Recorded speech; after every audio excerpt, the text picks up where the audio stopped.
Hello everyone, hope you all are good. तो आज हम लोग मैक्रो इकोनॉमिक्स स्टार्ट करने वाले हैं। तो मैक्रो इकोनॉमिक्स में हमारा आज पहला चैप्टर होगा। वैसे तो अगर आप सीबीएसई के सिलेबस को देखोगे तो सीबीएसई सिलेबस में यूनिट वाइज दे रखा है ये मैक्रो इकोनॉमिक्स में। तो बहुत सारे बुक्स जो रेफरेंस बुक्स भी हैं, वो रेफरेंस बुक में ये यूनिट्स को छोटे छोटे चैप्टर्स में बांट रखा है। हम भी उसी के अकॉर्डिंग चलेंगे, चैप्टर्स के अकॉर्डिंग चलेंगे। तो आज का हमारा topic circular flow of income रहेगा। लेकिन क्योंकि ये मैक्रो इकोनॉमिक्स का पहला चैप्टर है तो इसमें इंट्रोडक्शन भी हम लोग देखेंगे, इंट्रोडक्शन टू मैक्रो इकोनॉमिक्स। वैसे मैक्रो इकोनॉमिक्स और माइक्रो इकोनॉमिक्स के लिए मैंने एक वीडियो बना रखा है जो माइक्रो इकोनॉमिक्स वाले प्लेलिस्ट में आपको मिल जाएगा, और यहाँ आई बटन पे भी आपको ये चीज मिल जाएगा जिसमें माइक्रो और मैक्रो दोनों के बारे में बताया गया है, जो ब्रांचेस ऑफ इकोनॉमिक्स है उसके बारे में, और डिफ्रेंसिएशन भी है। लेकिन हम यहाँ पे आज थोड़ा सा इंट्रोडक्शन भी उसका देख लेंगे मैक्रो इकोनॉमिक्स का। तो स्टार्ट करते हैं हमारा चैप्टर। सो मैक्रो इकोनॉमिक्स का इंट्रोडक्शन देखते हैं। इन recent years the subject matter of economics fall in two main branches, mainly namely microeconomics and macroeconomics। तो माइक्रो इकोनॉमिक्स और मैक्रो इकोनॉमिक्स में इकोनॉमिक्स को बांट दिया गया है। तो इसके दो ब्रांचेस हैं। Lord J. M. Keynes, an eminent economist, has played an important role in the development of economics. He is called the father of modern macroeconomics. तो आपसे अगर कहीं पूछा जाए कि who is known as father of modern macro economics, economics नहीं, economics, father of economics कौन है या फादर ऑफ मॉडर्न इकोनॉमिक्स कौन है, तो Adam Smith.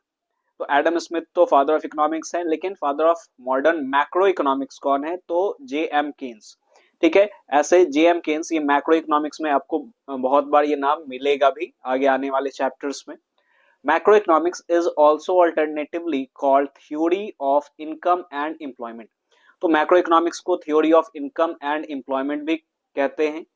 Macroeconomics deal with the economy in its totality। Macroeconomics किसके साथ डील करता है, पूरे इकोनॉमी एज अ होल के बारे में। तो मैंने वो वीडियो में आपको ब्रांचेस ऑफ इकोनॉमिक्स में बताया भी था कि macro economics deals with aggregates of the economy, है ना, एग्रीगेट्स ऑफ द इकोनॉमी। तो उसमें एक एग्जांपल हमने ले रखा था कि जैसे माइक्रो इकोनॉमिक्स और मैक्रो इकोनॉमिक्स। तो मैक्रो इकोनॉमिक्स को आप एज अ फॉरेस्ट ट्रीट करो, ठीक है, और जो उसमें छोटे छोटे जो ट्रीज है ना, जो आपको ट्रीज आपको दिखेंगे, वो ट्री हो गया माइक्रो इकोनॉमिक्स। यानी study of tree is known as micro economic and study of forest is known as macro economics. तो ये एक लेमन टर्म में हमने एक एग्जांपल देखा कि माइक्रो इकोनॉमिक्स और मैक्रो इकोनॉमिक्स क्या होता है। तो इकोनॉमी के बेसिस पे भी अगर हम लोग देखें तो इकोनॉमी में जब भी हम लोग टोटलिटी के बारे में स्टडी करेंगे तो वो मैक्रो इकोनॉमिक्स में आ जाएगा। It helps to solve the central problems of employment of resources in an economy, which forms the subject matter of study macroeconomic theory। ठीक है, तो हम लोग सेंट्रल प्रॉब्लम्स के बारे में भी यहाँ पे कैसे सेंट्रल प्रॉब्लम्स को सॉल्व किया जाएगा, ऑफ एम्प्लॉयमेंट ऑफ रिसोर्सेज के रिसोर्सेज को हम एम्प्लॉय कैसे कैसे करेंगे, ये हम लोग मैक्रो लेवल पे पढ़ेंगे इसमें। ठीक है, आगे चलते हैं। So the term macro has been derived from the Greek word macros, which means large। So macroeconomics deals with overall performance of the economy. It is concerned with the study of the problems of economy like inflation, unemployment, poverty। Macroeconomics is that part of economic theory which studies the behavior of aggregates of the economy as a whole। तो मैंने आपको बताया कि aggregates के बारे में हम लोग स्टडी करते हैं। तो इसको याद करने का तरीका भी मैंने बताया था कि मैक्रो में जो ए है, ए से आप याद रखो एग्रीगेट, और माइक्रो में जो आई है, आई से इंडिविजुअल याद रखो। ठीक है, तो यहाँ पे मैक्रो इकोनॉमिक्स डील करता है किसमें, एग्रीगेट्स ऑफ द इकोनॉमी में। तो it studies the behaviour of aggregates of the economy as a whole. For example national income. तो जब भी हम लोग नेशनल इनकम के बारे में बात करेंगे तो नेशनल इनकम मैक्रो इकोनॉमिक्स में आ जाएगा, और इंडिविजुअल इनकम कहाँ पे आ जाएगा, तो इंडिविजुअल इनकम माइक्रो इकोनॉमिक्स में आ जाएगा। और क्या है, तो aggregate output, aggregate consumption etcetera. It main tools are aggregate demand and aggregate supply. तो ये चैप्टर भी बनेगा आपका मैक्रो इकोनॉमिक्स का, एग्रीगेट डिमांड और एग्रीगेट सप्लाई के बारे में पढ़ना, तो वो हम लोग आगे देखेंगे। और क्या क्या है इसमें, तो it is also called theory of income and employment because the scope of macroeconomics concentrate on determination of level of income and employment। तो इसके कुछ एग्जांपल्स दे रखे हैं मैक्रो इकोनॉमिक थ्योरी के। The theory of general price level, theory of national income, theory of international trade, theory of employment etcetera. Macro economic variables जिसका इस्तेमाल किया जाएगा वो है aggregate demand, aggregate supply, total consumption, total saving, employment of resources. तो ये जो topics आपको अभी मैंने बताया ये सभी टॉपिक्स आगे आएंगे, आगे आने वाले चैप्टर्स में। आगे बढ़ते हैं। अब ये टॉपिक से हमारा वो जो फर्स्ट चैप्टर है मेनली वो स्टार्ट हो रहा है, that is circular flow of income. ठीक है, तो सर्कुलर फ्लो के बारे में यहाँ पे आपको बताया जा रहा है। So, the unlimited and recurring wants of human beings have made the production process a continuous process, है ना। तो यहाँ पे हमने देखा था सेंट्रल प्रॉब्लम्स या इकोनॉमिक प्रॉब्लम्स के बारे में देखा था। तो माइक्रो इकोनॉमिक वाले अगर आप वीडियो में आप देखोगे तो उसमें बेसिक से मैंने बताया भी था आपको। तो इसमें क्या था कि अनलिमिटेड वांट्स है, ह्यूमन का अनलिमिटेड वांट्स है और रिकरिंग वांट्स है, तो इसके वजह से प्रोडक्शन प्रोसेस क्या है, कॉन्टिन्यूअस हो जाता है। In this process the different factors of production, अब देखो फैक्टर्स ऑफ प्रोडक्शन हमेशा आपको ध्यान में रहना चाहिए। तो फैक्टर्स ऑफ प्रोडक्शन क्या क्या है, land, labour, capital and enterprises. बहुत लोग यहाँ पे एंटरप्रेन्योरशिप भी इसमें इंटरप्राइजेस को एंटरप्रेन्योरशिप भी वहां पे लिख लेते हैं। ठीक है, तो बात एक ही है यहाँ पे, एंटरप्रेन्योरशिप बात किया जाए या इंटरप्राइज बात किया जाए। तो यहाँ पे land, labour, capital and enterprise are combined together for production of goods and services, यानी जो भी गुड्स और सर्विसेज का प्रोडक्शन हो रहा है तो ये चार मेजर फैक्टर्स ऑफ प्रोडक्शन है। अब इसमें दो सेक्टर्स के बारे में हमें पढ़ना है सर्कुलर फ्लो में। तो उसमें दो सेक्टर के बारे में, एक फर्म के बारे में बात किया गया और एक हाउस होल्ड के बारे में बात किया गया। Firm produce goods and services with collective efforts of factors of production supplied by the house hold sector. अब यहाँ पे देखो, क्योंकि अभी जो हमारा जो टॉपिक है वो टॉपिक में टू सेक्टर मॉडल पढ़ना है। अब ये टू सेक्टर मॉडल का मतलब क्या है, तो इकोनॉमी में दो सेक्टर को यहाँ पे अभी अज्यूम किया जा रहा है कि दो सेक्टर ही है, एक फर्म है और एक दूसरा हाउस होल्ड है। हाउस होल्ड कौन है, तो household are the owner of factors of production, जो फैक्टर्स ऑफ प्रोडक्शन प्रोवाइड करवा रहा है ना, वो हो गया हाउस होल्ड। ठीक है, और फर्म क्या कर रहा है, गुड्स और सर्विसेज प्रोड्यूस कर रहा है। तो बिजनेस को जनरली यहाँ पे फर्म कहा गया और बाकी जो इंडिविजुअल्स हैं उसे हाउस होल्ड कहा गया। ठीक है, और देखते हैं यहाँ पे क्या क्या है। तो firm make payment of factors of production in the form of rent, wages, interest and profit as a factor income. अब यहाँ पे देखो कि चार फैक्टर्स ऑफ प्रोडक्शन है ना, एक हो गया लैंड। तो फैक्टर्स ऑफ प्रोडक्शन प्रोवाइड कौन करवा रहा है, हाउस होल्ड प्रोवाइड करवा रहा है। और किसको प्रोवाइड करवा रहा है, तो फर्म्स को। फर्म्स को क्यों प्रोवाइड करवा रहा है, तो फर्म इसके मदद से प्रोडक्शन करेगा। ठीक है, अब यहाँ पे अगर हम लोग देखें तो फ्री में तो प्रोवाइड नहीं करवाएगा ये हाउस होल्ड।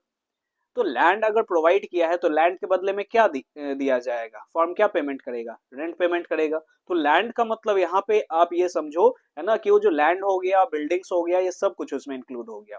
तो बिल्डिंग हो गया या लैंड हो गया, तो इसमें इसके बदले में क्या मिलेगा, रेंट मिलेगा। दूसरा लेबर, लेबर यानी वर्कर्स अगर प्रोवाइड करवा रहा है हाउस होल्ड, तो वर्कर्स को उसके रिटर्न में जो भी फैक्टर सर्विसेज वर्कर देता है उसके रिटर्न में क्या मिलता है, तो वेजेस, है ना, पैसे, मॉनिटरी बेनिफिट। तीसरा कैपिटल, तो कैपिटल ओनर द्वारा लगाया जाता है, कैपिटल के बदले में क्या मिलता है, तो ये हो गया इंटरेस्ट। और चौथा है इंटरप्राइज या एंटरप्रेन्योरशिप बोला जाता है जिसे, तो उसके बदले में क्या मिलता है, प्रॉफिट। तो ये फैक्टर सर्विसेज प्रोवाइड किया जा रहा है हाउस होल्ड के द्वारा और उसके बदले में फर्म उनको क्या पेमेंट कर रही है, फैक्टर। ये इनके लिए फैक्टर्स ऑफ प्रोडक्ट, ये क्या हो गया, फैक्टर पेमेंट हो गया। फर्म के एंगल से देखा जाए तो फैक्टर पेमेंट हो गया। ठीक है, वो पेमेंट किया जा रहा है। और अगर हाउस होल्ड के एंगल से देखे तो फैक्टर इनकम हो गया। ठीक है, हाउस होल्ड के एंगल से देखे तो लैंड के बदले में हमें क्या मिला, तो लैंड के बदले में रेंट मिला। और अगर हम फर्म के एंगल से देखें तो लैंड के बदले में क्या देना पड़ा, तो वहां पे रेंट देना पड़ा। तो दोनों का एंगल, तो फर्म के एंगल से अगर हम लोग देखेंगे तो वो क्या हो गया, फैक्टर पेमेंट बन गया। और अगर हम लोग हाउस होल्ड के एंगल से देखेंगे तो वही क्या बन गया, फैक्टर इनकम बन गया। चलिए आगे बढ़ते हैं हम लोग। Household sector spend this money on the purchase of goods and services produced by the firm। तो फर्म यहाँ पे क्या कर रही है, फैक्टर्स जो प्रोवाइड करवा रही है ना, फैक्टर्स ऑफ प्रोडक्शन प्रोवाइड करवा रही है, तो वो इन पेमेंट का करती क्या है, ये जो इनकम मिलता है उन्हें उसका करती क्या है, तो गुड्स और सर्विसेज परचेज करेगी, है ना। हम आप जैसे मान लेते हैं कि मैं अगर काम कर रहा हूँ, तो मैं कहीं भी अगर काम कर रहा हूँ तो उसके बदले में वेजेस या सैलरीज तो मिल रहा है। अब ये जो मिल रहा है तो इस पैसे का मैं करूंगा क्या, तो इस पैसे से मैं कंजम्पशन एक्सपेंडिचर में खर्च करूंगा, जो गुड्स चाहिए मुझे, है ना, जो खाना चाहिए वो खाना मैं परचेज करूंगा। फिर उसके बाद और क्या क्या परचेज कर सकते हैं, तो क्लोथ्स हो गया, तो जो भी मेरे यूज के आइटम्स होंगे उसे मैं परचेज करूंगा। ये सिंपली हो गया।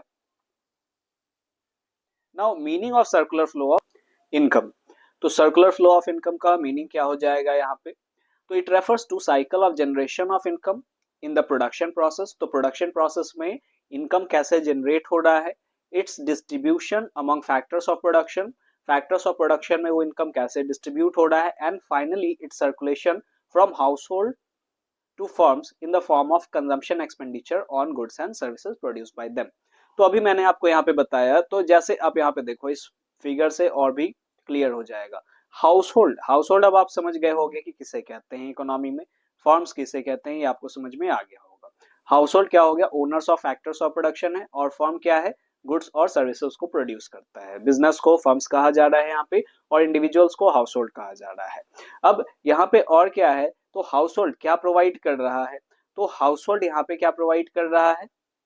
House hold, house hold factors of production provide कर रहा है, और फर्म उसे पेमेंट कर रहा है। ठीक है, और जब भी जो पैसा आ रहा है हाउस होल्ड को, तो हाउस होल्ड उसको क्या करेगा? उसी फर्म से, यानी कि वो यहाँ पे फर्म पूरा का पूरा हम लोग इकोनॉमी का मान रहे हैं, पूरे इकोनॉमी में फर्म है और पूरे इकोनॉमी में हाउस होल्ड है।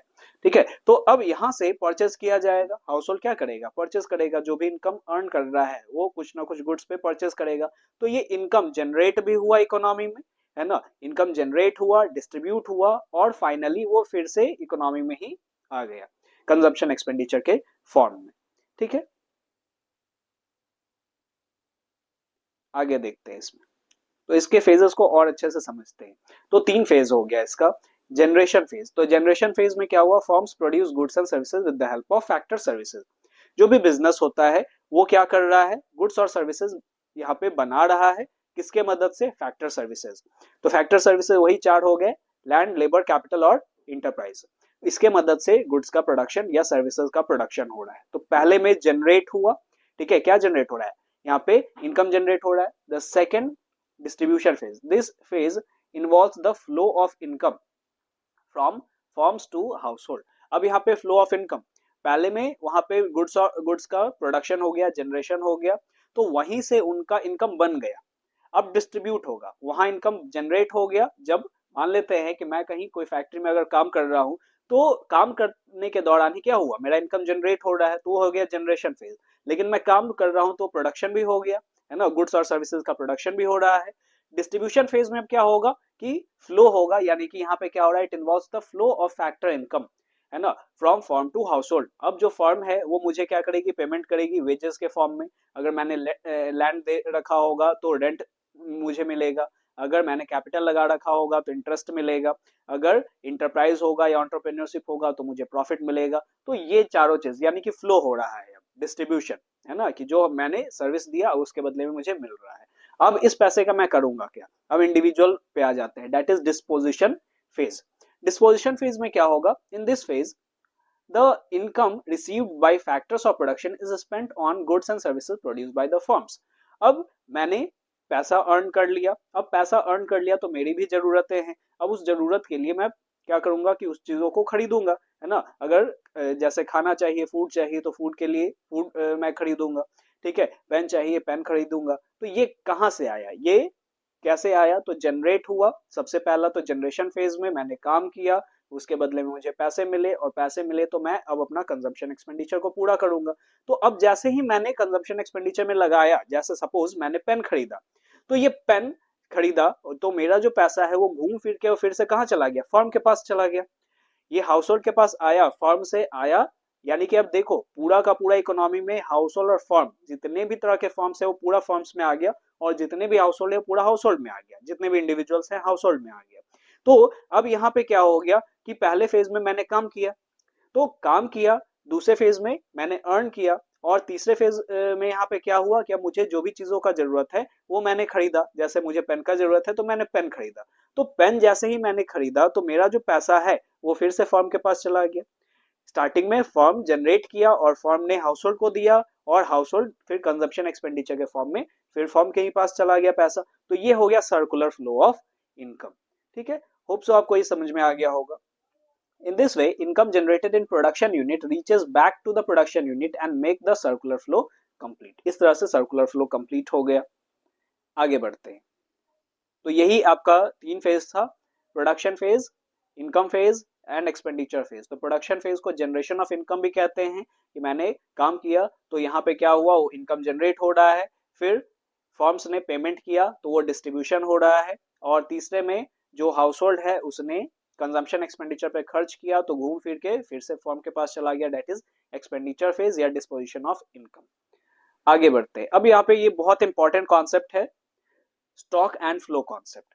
तो ये इकोनॉमिक्स में, मैक्रो इकोनॉमिक्स में बहुत ही इंपॉर्टेंट ये आपका टॉपिक है, ये आपका एग्जाम में क्वेश्चंस भी इससे आते हैं। तो क्या है आखिर स्टॉक वेरिएबल? दो वेरिएबल है यहाँ पे। Stock variable refers to that variable which is measured at a particular point in time. तो अगर पर्टिकुलर पॉइंट ऑफ टाइम पे अगर हम कोई चीज को मेजर करते हैं तो उसे स्टॉक कॉन्सेप्ट कहा जाता है, ठीक है। जैसे stock of goods in godown as on 31 March 2022। तो एक डेट दिया गया कि उस डेट पे गोडाउन में स्टॉक गुड्स का कितना है, सामान कितना है, ठीक है। तो जब भी हम कोई पर्टिकुलर पॉइंट ऑफ टाइम पे मेजर करते हैं तो उसे स्टॉक कॉन्सेप्ट कहा जाता है, ठीक है। दूसरा है फ्लो कॉन्सेप्ट। फ्लो कॉन्सेप्ट का मतलब क्या हो गया, flow variables refer to that variable which is measured over a period of time. इसमें एक पर्टिकुलर टाइम पे नहीं किया जा रहा है, पर्टिकुलर पॉइंट ऑफ टाइम पे नहीं किया जा रहा है, over a period of time, duration यहाँ पे दिया जा रहा है। For example sales during the month of December, है ना, तो पूरे दिसंबर के मंथ में कितना सेल्स हुआ।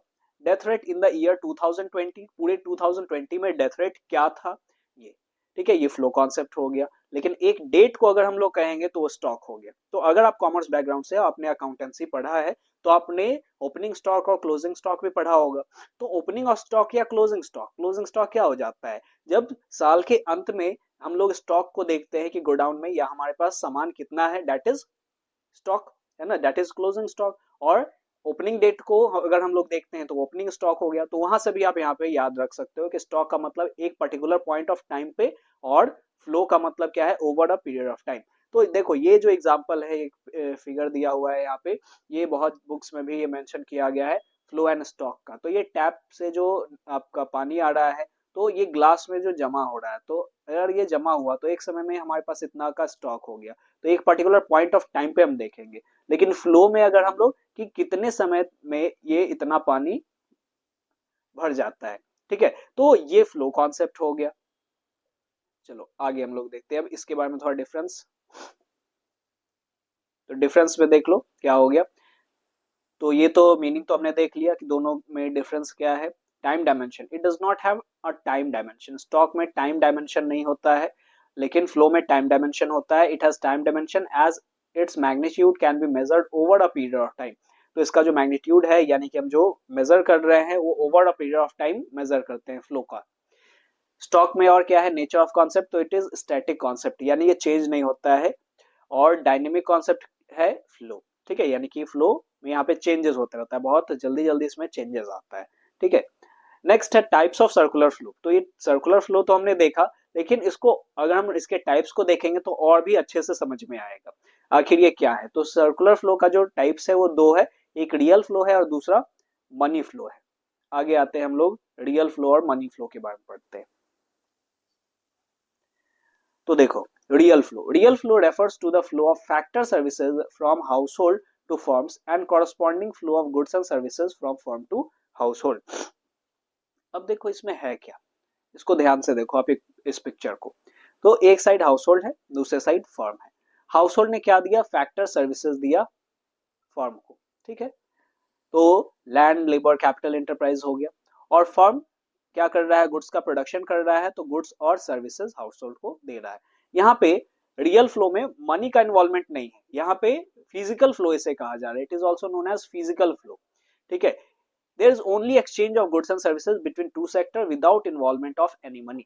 सिर्फ यहाँ पे गुड्स और सर्विसेज का ही क्या हो रहा है, मूवमेंट हो रहा है, ठीक है। अब जैसे हाउस होल्ड के पास जो था फैक्टर सर्विसेज, तो वो फैक्टर सर्विसेज ने फर्म को दे दिया, और फर्म ने गुड्स और सर्विसेज प्रोड्यूस किया, तो गुड्स और सर्विसेज फिर हाउस होल्ड को ही सेल किया जाता है। Real flow determine the magnitude of growth process in the economy.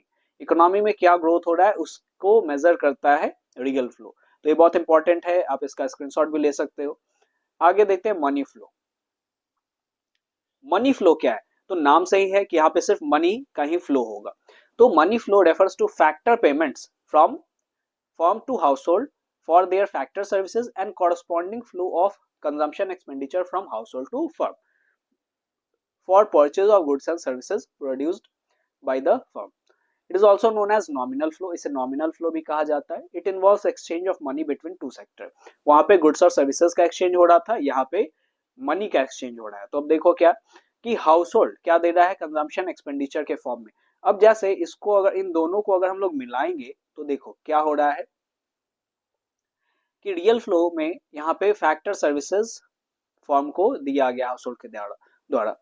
तो मनी में क्या पेमेंट करेगा, यहाँ पे पेमेंट करेगा फैक्टर, पेमेंट करेगा फॉर्म हाउसहोल्ड को। और ये आप देख लो कि हाउसहोल्ड ने क्या प्रोवाइड किया था, फैक्टर सर्विसेज प्रोवाइड किया था, लैंड, लेबर, कैपिटल, इंटरप्राइजेस।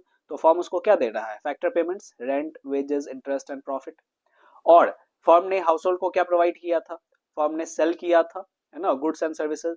तो अब हाउसहोल्ड पेमेंट करेगा ना, गुड्स और सर्विसेज जो परचेज किया है उसके लिए वो पेमेंट करेगा। तो कंजम्पशन एक्सपेंडिचर हो गया, सामान खरीदा हाउसहोल्ड तो पेमेंट तो करेगा ना।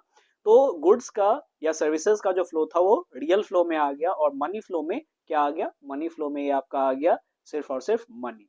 ये हाउसहोल्ड से फर्म के पास क्या ट्रांसफर होता है और फर्म से हाउसहोल्ड के पास क्या ट्रांसफर होता है। तो आप इसका स्क्रीनशॉट भी ले सकते हो, ये बहुत इंपॉर्टेंट टॉपिक है।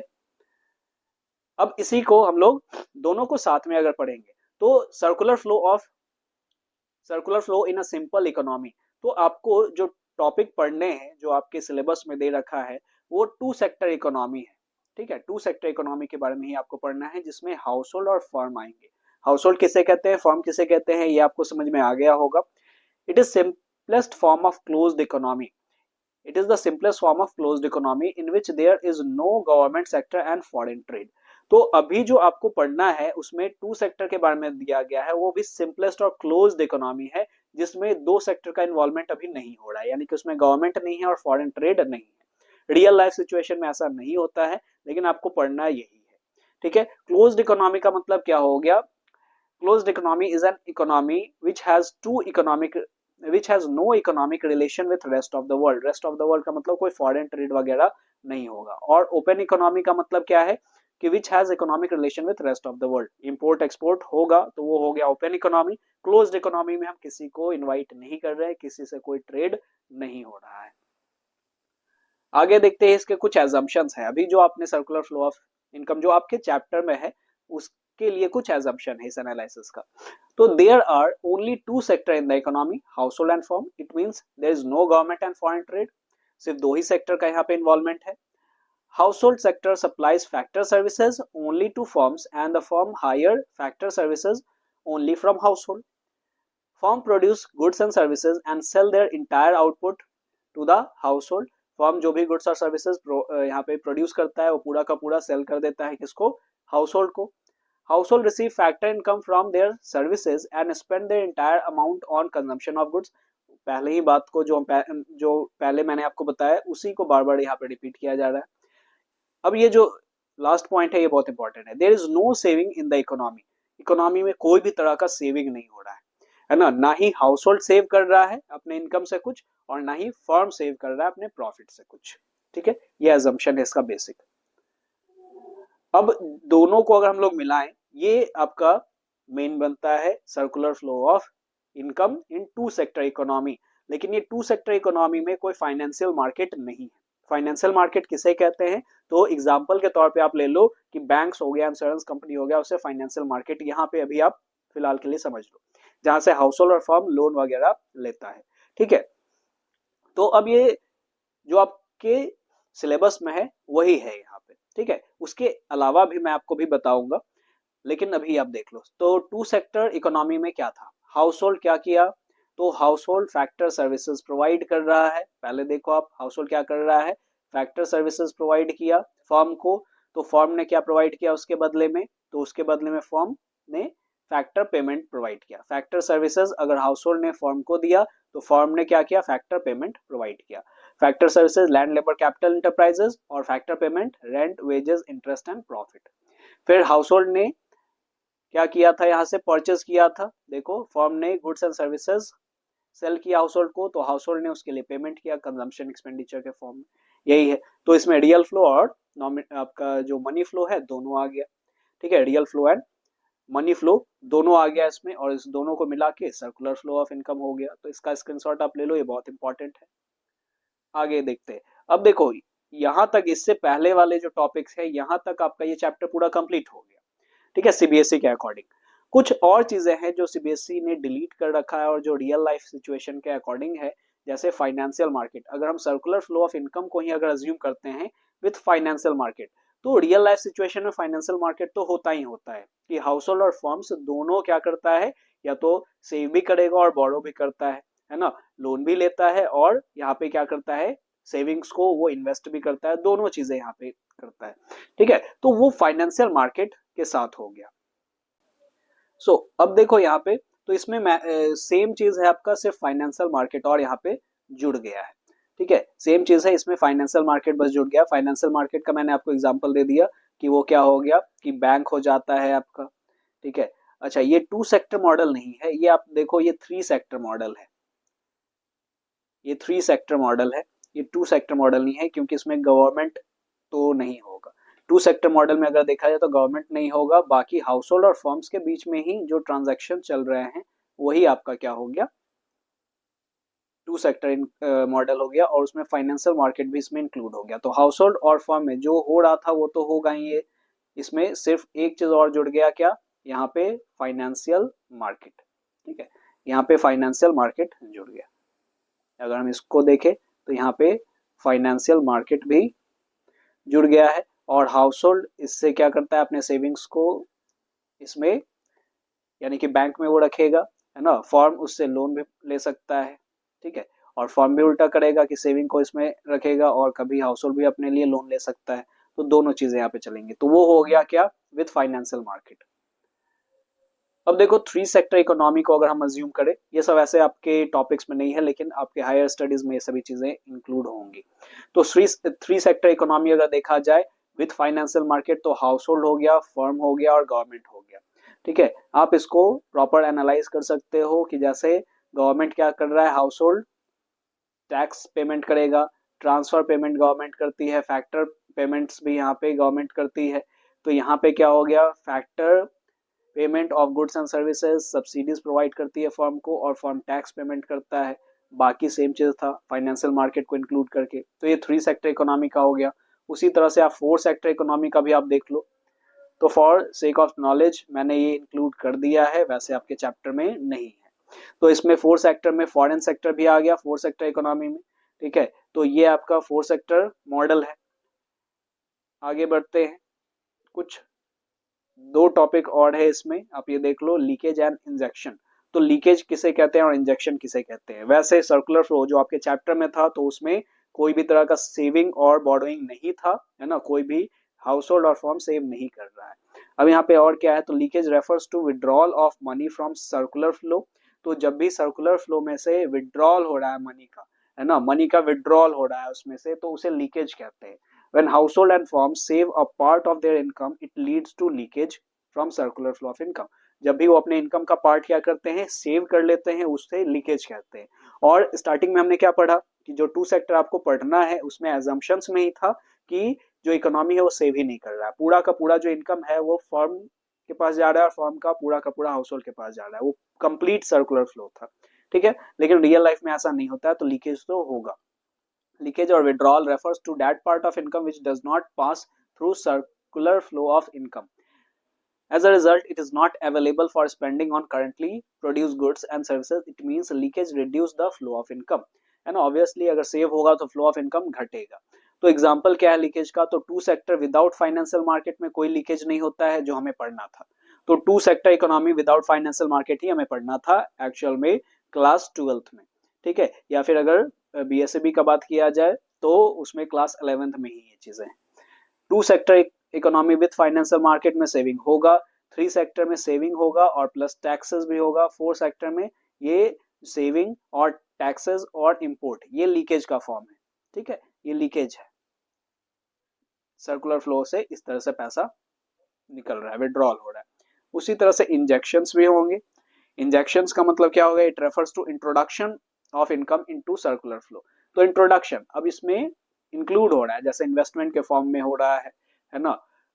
When household and firms borrow money from external sources like financial institution, bank से अगर हम लोन ले रहे हैं तो वो क्या होगा, फिर से हमारे में आ गया सर्कुलर फ्लो ऑफ इनकम में और बढ़ गया। It adds to their income. Such additional income does not result in immediate expenditure, so injection increase the flow of income. Flow of income को इंजेक्शंस बढ़ा देता है। Two sector without financial market में कोई इंजेक्शन नहीं था, ठीक है। Two sector with financial market में इन्वेस्टमेंट के रूप में इंजेक्शन होगा। थ्री सेक्टर में इन्वेस्टमेंट और गवर्नमेंट एक्सपेंडिचर, फोर सेक्टर में investment, government expenditure and export. तो ये आपका फाइनली फर्स्ट चैप्टर का जो टॉपिक था वो खत्म हो गया पूरा। तो फर्स्ट चैप्टर में बहुत छोटा सा टॉपिक था, एक सर्कुलर फ्लो ऑफ इनकम ही था और मैक्रो इकोनॉमिक्स के बारे में ही पढ़ना था। तो आज के लिए हमारा इतना ही रहेगा। नेक्स्ट क्लास में आगे कुछ टॉपिक्स को हम लोग पढ़ेंगे। Okay, thanks for watching. Thank you everyone.